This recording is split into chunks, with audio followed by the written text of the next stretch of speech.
I'm not much of a sports fan, so I didn't watch the Super Bowl yesterday, but I still find it fascinating. It's a really interesting phenomenon. I haven't watched sports in many, many years, but I used to be a baseball fan as a child. I was a fan of the Toronto Blue Jays back in the 2 years that they won the World Series back to back. It was pretty exciting. I remember being very excited to cheer on my favorite team. I had all the baseball cards. I knew all the names of the players, and I had my favorites and things like that. And then, just as I grew older, I just kind of lost interest in it. But I do remember going to the games, and I remember being in the stadium. And there's a certain kind of magic that comes with being in a stadium with that many people all concentrating on the same thing, all cheering in the same direction for the same team, and then watching the people on the field do incredible feats of athletics that I would have no ability to do. And it's just got this magical quality to it. So I understand why the Super Bowl can be just such a rush, such a thrill. But there's also something else to it. There's something being sold.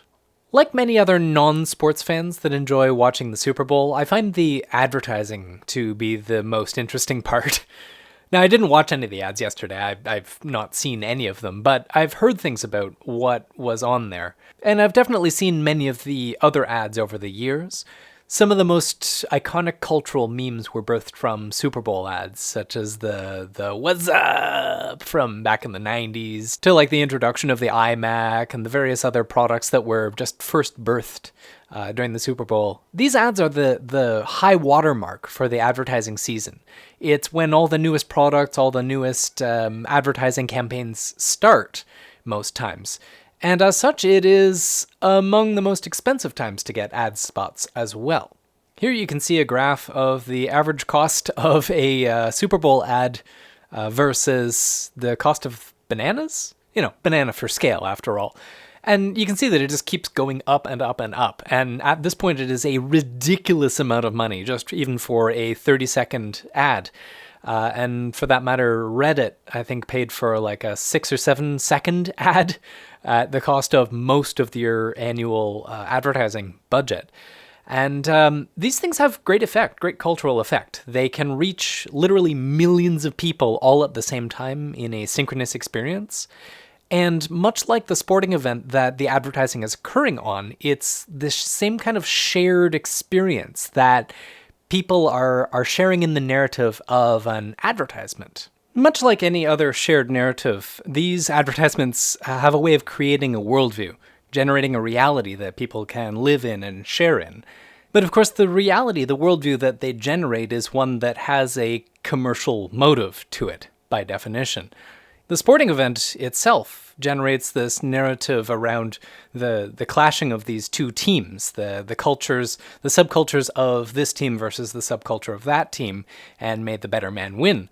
But the advertisements are a form of shared cultural narrative that both teams can agree on. It's the shared common ground on which the opposing battling teams can come together. And when you think about it that way, it's a little bit weird, a little bit devious, in fact, because basically what's happened is they've generated a cultural narrative that brings people together, but they are brought together under the name, under the auspices of buying things, of consuming products, of purchasing stuff, spending money. Oftentimes when I'm trying to think about some complex phenomena, I take the posture of a Martian anthropologist. Basically, just imagine yourself as someone that's completely foreign to the human race, somebody that's never been to Earth before and just lands for the first time and is experiencing human phenomena for the first time. And if you look at something like the Super Bowl, it's bizarre.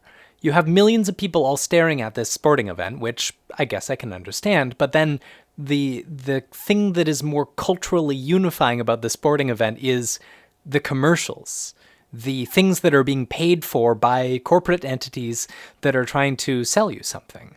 And as a Martian anthropologist, this just, it's disconcerting in a way. And the way these commercials are designed is clever in its own respect.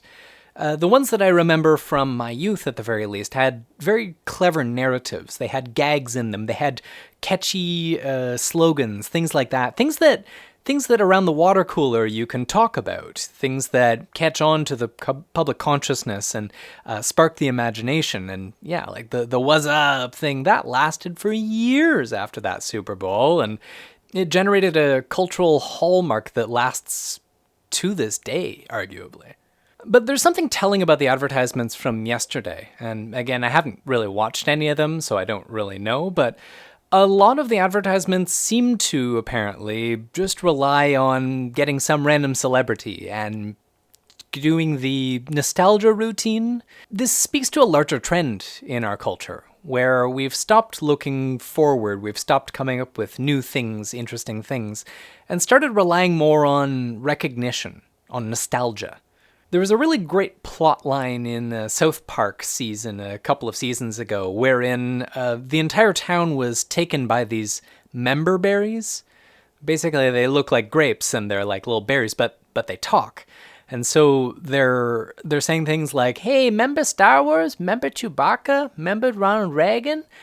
And it's an allegory for nostalgia.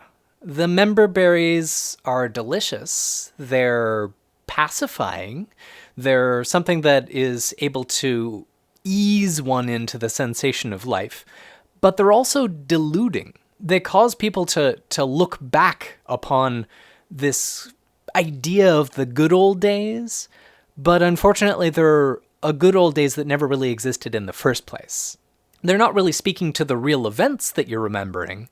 They're speaking to the remembering of the feeling that you had as a kid or as a younger person when you remember doing these things or seeing these things.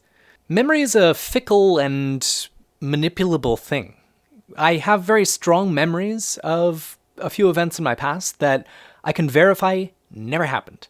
Despite having the memory of an event just burned into my mind, I was absolutely convinced that this thing happened. But then I realized that, no, that was a TV show that I watched. I was remembering something that a character on a TV show had happen, but it was to me. And the reason why I thought that it was me remembering this thing is that it had an emotional content. The emotional content that spoke to me, spoke to the way that I view myself. And as such, it was able to bypass my real memory, my real recollection of events, and just insert this narrative about myself that never really happened, but matches how I feel about it. By recruiting these celebrities from old TV shows and movies that you remember, this is able to invoke this sensation of nostalgia for a long gone and forgotten past that had good feelings, the good old days, and then tie a product to it. And as was outlined in the South Park season, it was this phenomenon that gave rise to Donald Trump. Whereas everyone was remembering these good old days back when America was great, which it never really was, this man shows up and he promises to bring you back to the good old days, bring you back to that sense that you had when everything was fine and predictable and right and easy to understand. But of course, those days never really existed. And the good old days were, well, for the white people, they were all right. But for people that weren't white men who were straight and reasonably well off, they weren't so great. But for the people that this is designed for, this nostalgia is packaged for, this is exactly what they want. They want to go back to that sensation of being on top and remembering things the simple way that they used to be, even though they were never actually that way in the first place. The same phenomenon has been observed in, well, other collapsing civilizations in the past. Back in the French Revolutionary days, back when things were really starting to fall to pieces in France, there was this nostalgia for the Roman Empire, the glory of Rome, the Pax Romana, when everything was predictable and knowable and things like that. One of my favorite theorists, Mark Fisher, came up with this idea that basically culture stopped back in the 1970s, 1980s. Everything just kind of ground to a halt culturally when capitalism became the de facto norm for civilization. Back when the Soviet Union collapsed, it was no longer possible to imagine an alternative No longer possible to envision a possible option for not capitalism in organizing society. And as such, there was really no further advancement in terms of cultural innovation. And since then, we've basically just been stuck on repeat. Just reboots after reboots, safe options, safe bets out of the capitalist culture industry from then on forward. You get the same 5 superhero movies, the same 5 cultural icons, same 5 franchises. You get your Star Wars and your Star Trek and your superhero movies and all that whatnot. And it just keeps coming over and over and over again. And it's not because there are no new ideas. There's plenty of original plots out there. But there's a tendency towards what is marketable and safe and comfortable when it comes to capitalist cultural products. Because the studios, the people that are funding new cultural products, well, they don't want to take huge risks. They would rather have something that's going to return on their investment. So if they put in a few $1 million on a superhero movie using these familiar celebrities that everybody likes, everybody's going to go see this movie, well, then they can reliably rake it in, even if it's a terrible movie. Even cultural products that seem to be subversive, the ones that seem to critique capitalism, critique the way that we live, these things are even still operating from within that sphere. We're given the opportunity to vent our anger, vent the frustration that we have with this civilization, with this system of governance, without actually having to, do anything about it. Without having to actually break out of it and go operate some other way.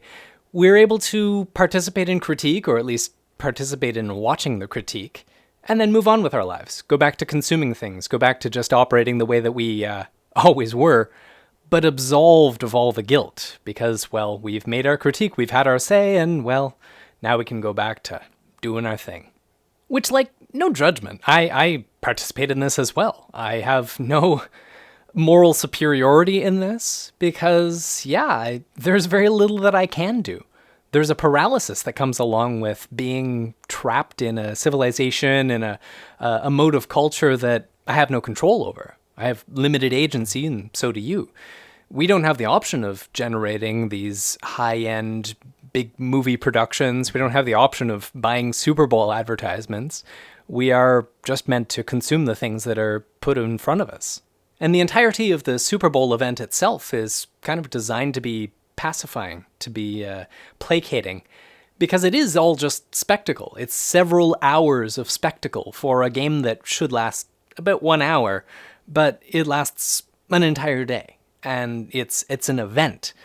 Everything is turned into as sensorily intense an experience as possible, so as to capture the entirety of your sensory experience. You can't feel all the other things that you would be feeling if you're so captivated by this visual audio spectacular. Which again, fine, if that's something that is comforting to you, and it is comforting for a lot of people, go for it. I mean, I spent much of yesterday when I was having an awful day just watching Star Trek reruns. I've seen these episodes over and over again. I know exactly how they go, but there's something comforting in having the experience of that narrative shown to me again when I know exactly what's going to happen next. And apparently this is a fairly common phenomenon where there is a tendency for reruns to make someone feel better that's having a depressive episode. And the experience of a sporting event has somewhat of a similar effect. For the team that wins, there's this boost of adrenaline and all those happy hormones that just flood your brain. Versus for the team that loses, there's a catharsis where you can commiserate with your fellow fans about the tragedy of that loss, the injustice of it all, that sort of thing. And then you can move on and go on to the next thing. The Super Bowl really represents a form of spectacle. Spectacle in the way that Guy Debord described it in the book Society of the Spectacle. This describes a phenomenon of advertising and of culture generally of the mid-20th century that is now further advanced, that represents a degradation of human life, to undermine all of the basic human pleasures, the human satisfaction that we would get from just being fully authentic human beings. That is degraded, and the void that generates is filled with commodity fetishism. The spectacle acts kind of like a drug. like something to pacify and placate the masses who have been degraded in this way. But it also activates the same way that religion operates, that provides a central narrative, a worldview configuring narrative to people that have had their existing cultural narrative hollowed out underneath them. There's a wave of ecstasy that comes with the exaltation of these products, of the beer commercials, of the various things that are paraded before you during the commercial breaks. It is a cultural event as much as the cultural event of the football game itself. And returning to the Martian anthropologist, well, the thing that it was, the thing that the Super Bowl was, i.e. just a championship between two of the best football teams, it's no longer just that. It's transformed into something else. It's turned into a representation of itself that's somewhat divorced from its own purpose. The football game kind of isn't even the point of it anymore. The football game is the thing around which the event is built, the construction, the scaffolding for the event. But the real content, the actual purpose of this, is the spectacle. It's the advertising, it's the entertainment, it's the cultural experience that generates this sense of unity behind commercial marketing products. I don't mean to be cynical to the extent of like, well, I'm better than all of this. I don't fall prey to such sophistry and illusion. But no, I'm just like anybody else. I enjoy a good cultural experience. I participate in a number of these sorts of cultural events, just like anybody else does. And really, I can understand why these things have their place. When we do live in a society that's been so thoroughly hollowed out of its meaning, of its culturally configuring narratives, it's only understandable that you're going to be hungry for those sorts of things. I'm certainly hungry for something like that. It used to be that religion served this role. You'd have the dominant religion of a culture would configure a narrative, and that would be what guides the general underlying ethos of a society. But in the secular age, that's no longer the case, and that role has now been just adopted by the media in the spectacle of the consumerist media. Obviously, I wish it weren't so. I wish we had some cultural narratives that were not just there to sell us things. I wish that we had a way to have cultural and societal solidarity that actually made us give a shit about people, to understand our lives in an authentic sort of way so that we could experience ourselves as part of something bigger without having to buy something. Anyway, I do these videos daily, and so if you enjoy this content, feel free to like the channel and subscribe to it and share it with your friends and, all those algorithmic things. So thanks for watching, and I'll see you tomorrow.